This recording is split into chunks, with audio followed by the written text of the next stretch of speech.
wasiirka maaliyadda xukuumadda federaalka Soomaaliya ayaa sheegay inuu sii kordhay dakhliga ka soo xarooda dekedda Muqdisho ee garoonka diyaaradaha magaalada Muqdisho xilli maanta uu kormeer ku tagay dekedda Muqdisho. Cali Cabdiraxmaan Aadan ayaa ka waramaya. kormeerka wasiirka maaliyadda uu maanta ku tagay dekedda Muqdisho ayaa waxaa ku weheliyay wasiir ku-xigeenka wasaaradda iyo qaar ka mid ah howlwadeenada wasaaradda kaas oo loogu kuurgalayay siday u socoto shaqada dekedda gaar ahaan howlaha canshuuraha. maamulaha furdada Xamar Axmed Cabdullaahi Samow oo ka hadlay kulan shaqaalaha furdada iyo madaxda wasaaradda halkaas ay ku yeesheen ayaa ka warbixiyay shaqada halkaas ay ka hayaan. howlka lagu shaqeeyo waa halkan qaybaha oo dhan ay ku shaqeeyaan qaybta qiimeynta haday tahay qasnajiga halkaas oo fadhiista qaybta gaadiidka waa kana shaqada rasmiga ah ee dhabta ah meesha ay ka socoto waa xudunta. wasiir ku-xigeenka wasaaradda maaliyadda dowladda Soomaaliya Cabdullaahi Shacali Qalaco ayaa sheegay in kormeerkooda uu ku qotamo dhiirigelinta shaqaalaha iyo ilaalinta ammaanada dalka iyo dadka Soomaaliyeed.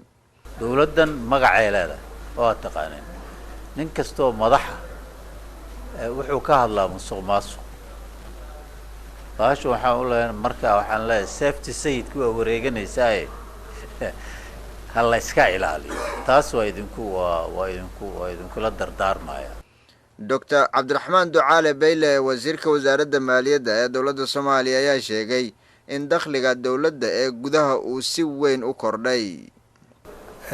furdada iyo airportka lacagta ka soo gasha waddankeena awal waxay ahaan jirtay in ka yar 10% waxa waddankeena soo gala waddan weyn oo khayraad fara badan leh ayaan leenahay. maanta dakhliga waddankan soo gala gaar ahaan federal government ka soo gala haddaanay 90% ahayn kulli way ku dhowdahay waxa halkay naga soo gala.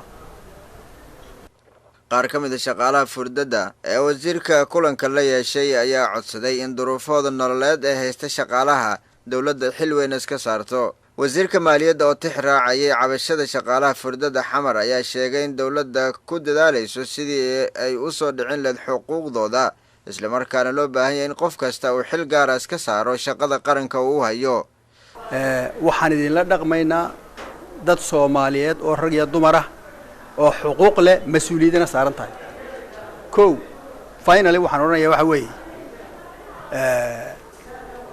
waddankeenu waa hooseeya haddaad 10 saacadood iyo 20 shaqayso waxba ma aha shaqe waxaan ku sii karnaa ku siinaa waddankuna waa waddan ma aha qani oo lacag haysta ya ku dar aduguna waxba lagu dar ku dar 2 saacadood ku dar oo 3 ku dar oo wixii ka soo gaara waa ishaan ku haynaa waddanka ku abaal gudi doona ishaan ku haynaa ishu way furan tahay waxba la idinka qori doonaa fayl baa la idin samayn doonaa maanta haddaad heli weydo carruurtaada helaysaa marka de cadaawo ma shaqaynayna dalkeena aanu shaqaynaynaa inkastoo aan isku dayi doono overtime kaaga in faraha laga saaro ama la habeeyo si loo habeeyo.